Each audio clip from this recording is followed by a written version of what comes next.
Hi, this is Dr. Gregory Sadler.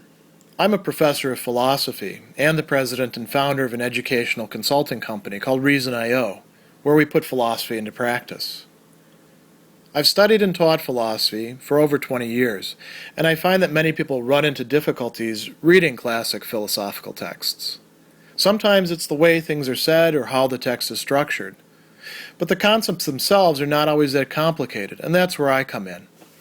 To help students and lifelong learners, I've been producing longer lecture videos and posting them to YouTube. Many viewers say they find them useful. What you're currently watching is part of a new series of shorter videos, each of them focused on one core concept from an important philosophical text. I hope you find it useful as well. The Greek word eremos, which is coming from eremia, means one who is alone. It's the word that we get hermit from, ultimately, because some of the monks who retreated into the desert later on, and who were using Greek, were the eremos, the eremoi of the desert. And we got that conception from them.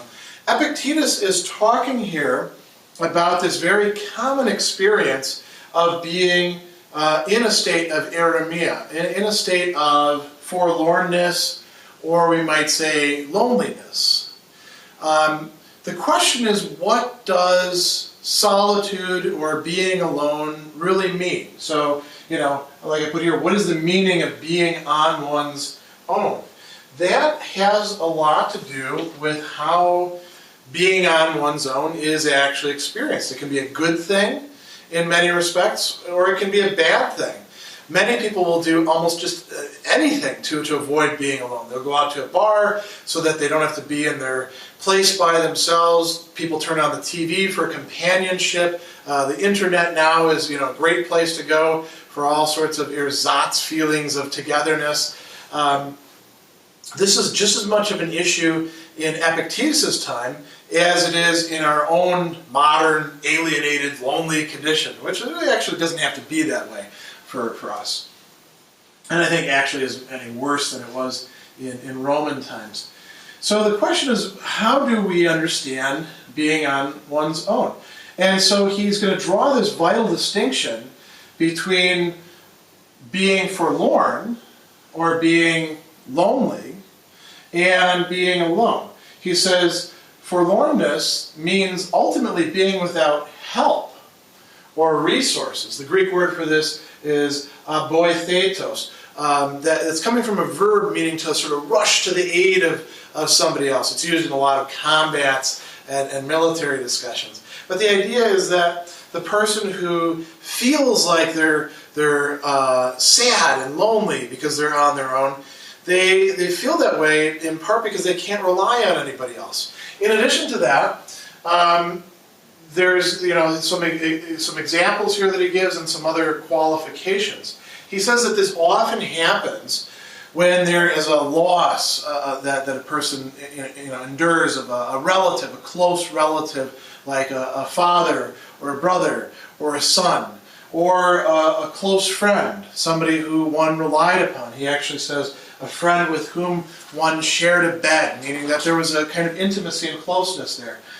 Losing a spouse would be a great example. And we can feel this sense of being on our own, all by ourselves, even if we are with others. He gives some examples of being in a crowd in Rome. He says we can be in the city of Rome, which is the largest city in the world that he knows about, with large crowds meeting us in the streets, and so many other people living in the same house with us. And sometimes even though we have a multitude of slaves or servants, people can have all of that stuff, all those people around them, and yet feel like they're totally alone. That they're totally on their own because they can't rely on any of them to be there with what they need. Now, from a Stoic perspective, what does this mean? They are looking for something from these other people, perhaps reasonably, perhaps unreasonably. That's still a question that has to be explored in the particular circumstances. And they're not getting it. So, this is something that happens for us all the time. Think about contemporary examples. It doesn't necessarily just have to be a spouse. It can be any breakup. We live in a time where many people are going to go through what's called serial monogamy, right? Where they're going to be in committed relationships, which are probably going to come to an end. And they may be in a whole sequence or series of these before they wind up with the person who they're going to spend the most time with, or at least the last time that they have available. And each time that happens, when there's a breakup, look at it this way. Either you're breaking up with them, or they're breaking up with you. Sometimes people will actually break up with another person preemptively, just to make sure they're not the one who gets dumped, right? And why don't they want to be the one who gets dumped? Because then you feel forlorn. You feel like, man, I'm never going to find that person. Things are never going to work out that way. Nobody will ever love me again. The same thing can happen, by the way, when one loses one's job. Co-workers can become one's support network, and that can be taken away from you at any moment, and then suddenly you're left without moorings, and you're like, what do I do? I mean, I can go look for jobs, if there are any, but now what do I do with the other time of the day? So people get on the internet, and then they get into those communities, and then maybe that, falls apart as well. There's all sorts of possibilities in our modern age for exactly the same sort of experience that Epictetus is talking about. He also talks about a more intensified sense of this when one is encountering hostility. So when one is exposed to those who would injure one. So think about a child who is being isolated and bullied. They are going to feel forlorn. Nobody is coming to their aid, perhaps not even the authorities who should be intervening. It's a very lonely place to be, isn't it? And we could think similarly about the student who begins taking classes in their 40s and has been out of school for a long time.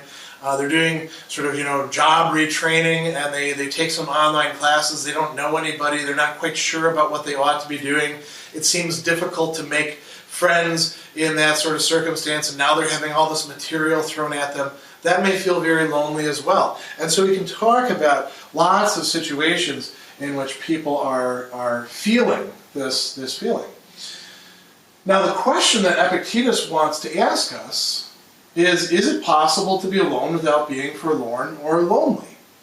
And the answer is yes, but the answer is yes for some people. It's not actually possible for everybody to be alone without feeling lonely.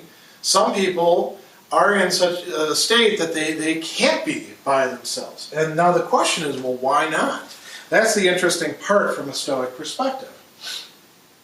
He does note that we do, in fact, have a sort of natural affinity or a connection. The word there is koinonia, could be sharing with other people. This is something that the Stoics believe is part of human nature. It's built into the very fabric of our existence. And so we have a natural tendency to want to socialize, at least to some degree, on some things.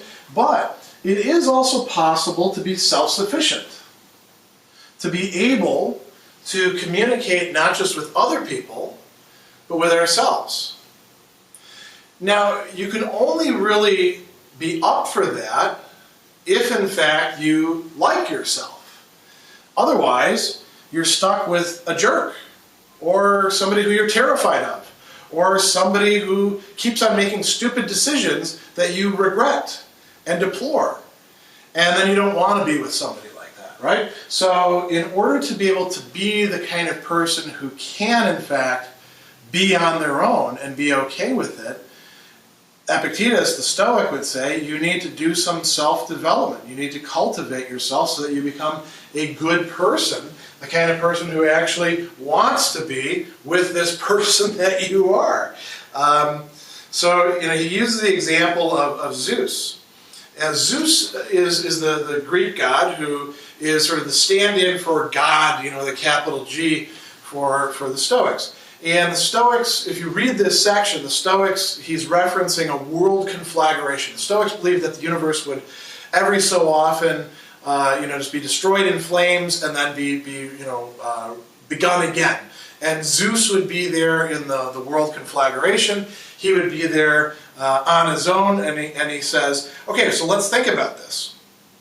If being alone is enough to make one forlorn, you will have to say that even Zeus himself is forlorn at the world conflagration, and bewails himself. Wretched me! I have neither Hera, nor Athena, nor Apollo, nor in a word brother, nor son, nor grandson, nor kinsman. And he says, some people actually do think that Zeus is saying that, because they can't imagine being on their own, or anybody else being on their own, and being okay with it, and actually enjoying it.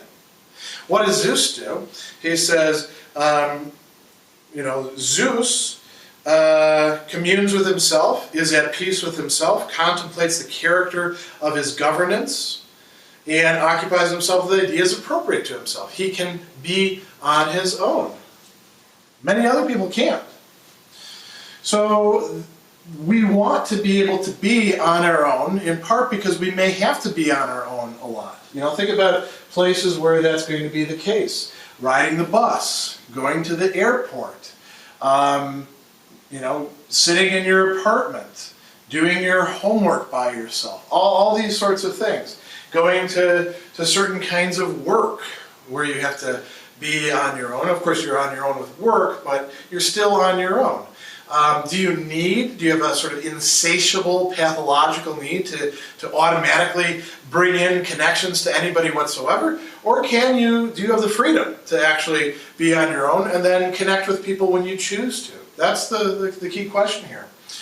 He also says that we are part of the divine governance, the dioikesis, which is sort of like a giant household. So we're not truly on our own at any given time.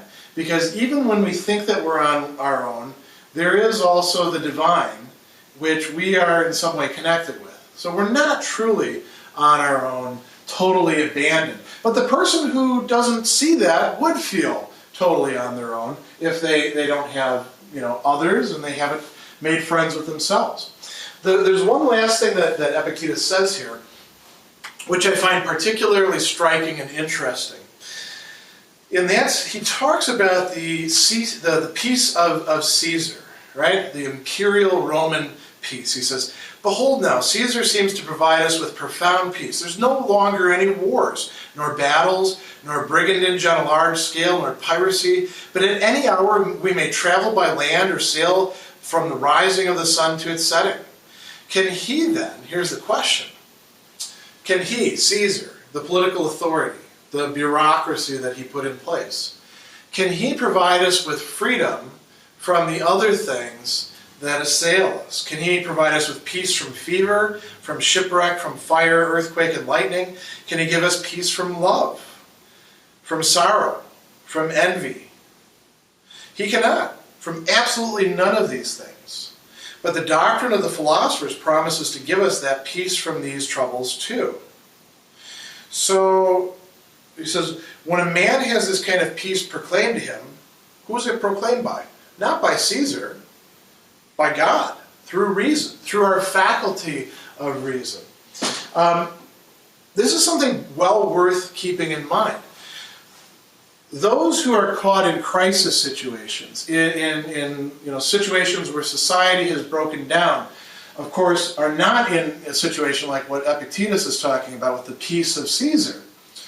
Those of us fortunate enough to be living in, the first world, unless we're in particularly bad areas of it, are living in a situation very much like the peace of Caesar.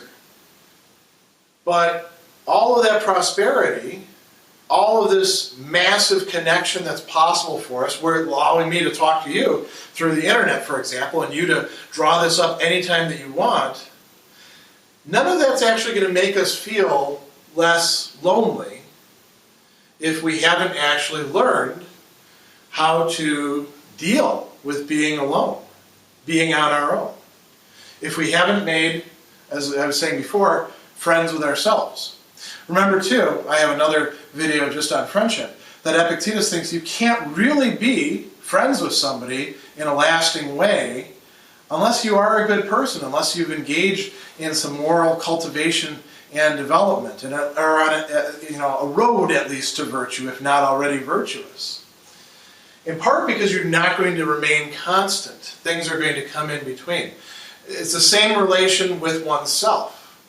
If there are conflicts that haven't really been worked through, perhaps not even identified within the person, it's going to be quite difficult for them to be on their own.